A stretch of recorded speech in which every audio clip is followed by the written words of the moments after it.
my channel. So for those who don't know me, my name is Joanna. I'm 20 years old and I live in Portugal, and I want to be an investigative journalist, so I decided to create this channel and make true crime videos. In my first video I talked about the disappearance of Maddie McCann, and in this video, as you saw in the title, I'm going to talk about Harold Shipman, who was a serial killer and he was known to be the Dr. Death.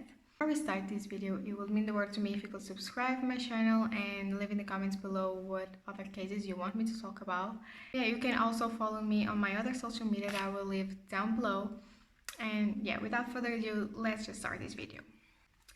So Harold Frederick Shipman was born on January 14 in 1946 in Nottingham, England, and he was the second of 3 children.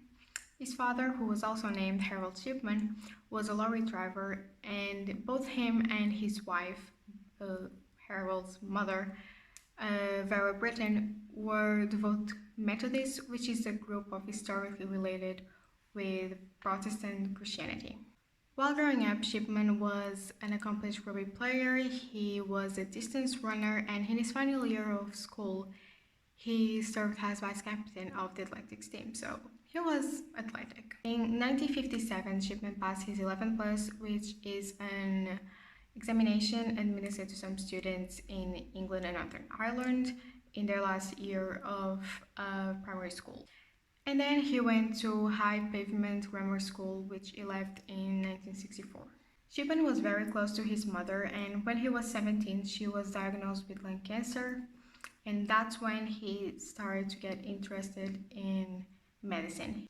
He was fascinated by the positive effect that the administration of morphine had on his mother's suffering until she passed away on June 21st of 1963. So devastated by her death, he decided to go to medical school, and he was admitted to Leeds School of Medicine for training 2 years later because he had failed his entrance exams the first time, and then he graduated in 1970. He began working at Bromford Infirmary in West Ryde of Warwickshire. In 1974, he took his first position as a general practitioner, or GP, at the Abraham Umrell Medical Center in Todmorden. In the following year, he was caught forcing prescriptions of pethidine for his own use. He was fined with 600 libras, and he attended a drug rehabilitation clinic in New York. Then in 1977, he became a GP in Donnybrook Medical Center in Hyde near Manchester. He continued working as a GP in Hyde throughout the 1980s. He then established his own surgery at 21 Market Street in 1993, becoming a respected member of the community. I forgot to mention, but when he was 19, he got married with a 17-year-old girl named Primrose, who was already 5 months pregnant with their first child. They had 4 children in total. So now that I already talked about his background and where he came from and what he did for a living, we are going to move on to his crimes and how he got discovered. So he was a local undertaker who first found Harold Shipman suspicious. He noticed that there was an unusual number of deaths amongst Shipman's patients, so he approached Harold with his concerns. Because all the deaths seemed similar, the patients even died in identical positions, either sitting up or slightly reclined. But Shipman dismisses the undertaker's concerns and just ignored it, didn't want to make it a big deal. But one of his colleagues, Dr. Susan Booth, also found the high number of deaths connected with Dr. Shipman suspicious, so she decided to alert the local coroner, who went to the police. A government investigation followed, but Shipman was cleared because his records appeared to be in order. However, the investigation didn't dig very deeply because his previous infractions weren't found at that time. Later, a more in-depth investigation revealed that Shipman altered the medical records of his patients to corroborate their causes of death. He was hiding behind his status as a caring and family doctor, so it's almost impossible to establish exactly when he started killing his patients or how many have died at his hands. And his denial of all charges did nothing to assist authorities.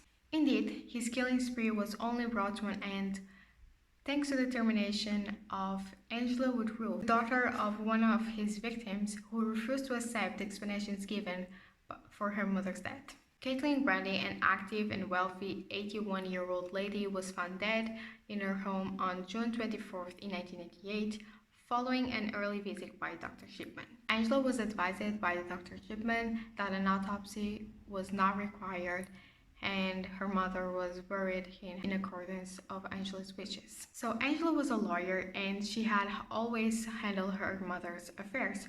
So it was with some surprise that she discovered that another will existed, leaving the bunk of her mother's estate to Dr. Shipman.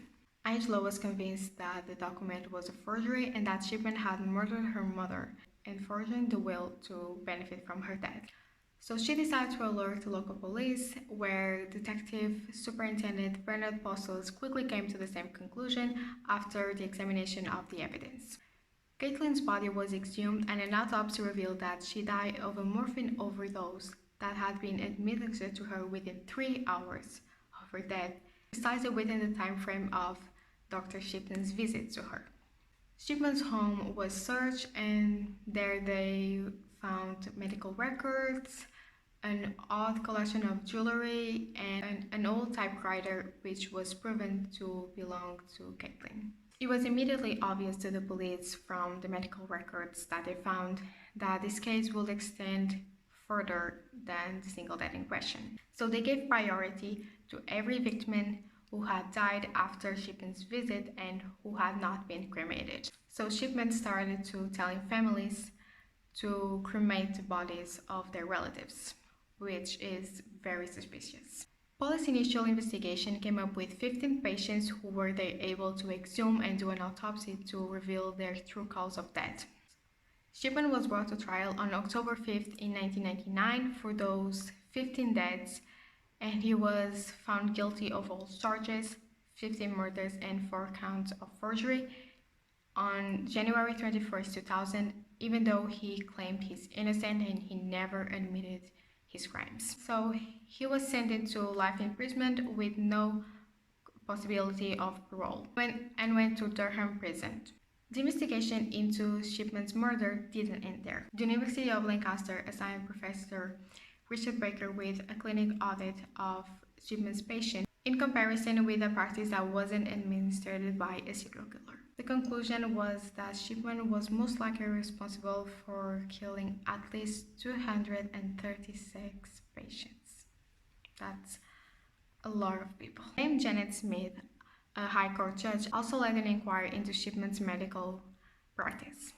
This inquiry came up with 218 deaths caused by Shipman, but she also admits that there's no way we will ever know exactly how many people he had killed or for how long he had been killing his patients, but expects guess it may have been as soon as he got his medical license, but we will never know. So he remained at Durham prison throughout these investigations, maintaining his innocence, and his family was defending him, of course, they're his family. And then he moved to Wakefield prison in June of 2003. On January 13, 2004, on the eve of his 58th birthday, he was found hanging in his prison cell at Wakefield, having used bed sheets tied up to the window bars of his cell.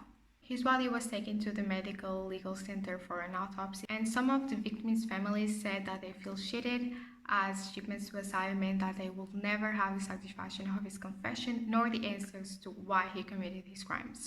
After Shipman's body was released to the family, he remained in Sheffield for more than a year, even though there were a lot of false reports about his funeral. His widow was advised by police against burying her husband in case the grave was attacked, so Shipman was cremated on March 19 in 2005.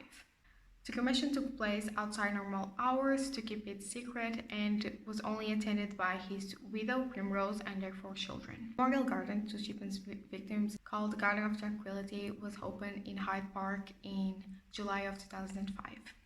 In September of 2009, authorities announced that Shipman had wrote letters in prison, and those letters will be sold at auction, but after a lot of complaints from the victims' relatives and the media, they withdrew the letters from the sale.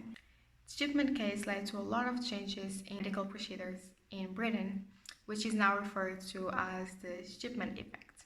Many doctors reported changes in their practices and a relentless risk over prescribing pain medication may have led to underprescription. Debt certification practices was altered as well. Perhaps the largest change was the movement from single doctor general practices to multiple doctors general practices. This was not a direct recommendation, but rather because the report stated that there was not enough safeguarding and monitoring in doctors' decisions. The forms needed to a cremation in England and Wales had been altered as a result of the Shipman's case. For example, the person who is organizing the funeral must answer some questions like if they think that the death was unnatural or violent, or if they consider that there should be a further examination of the dead and those kinds of questions.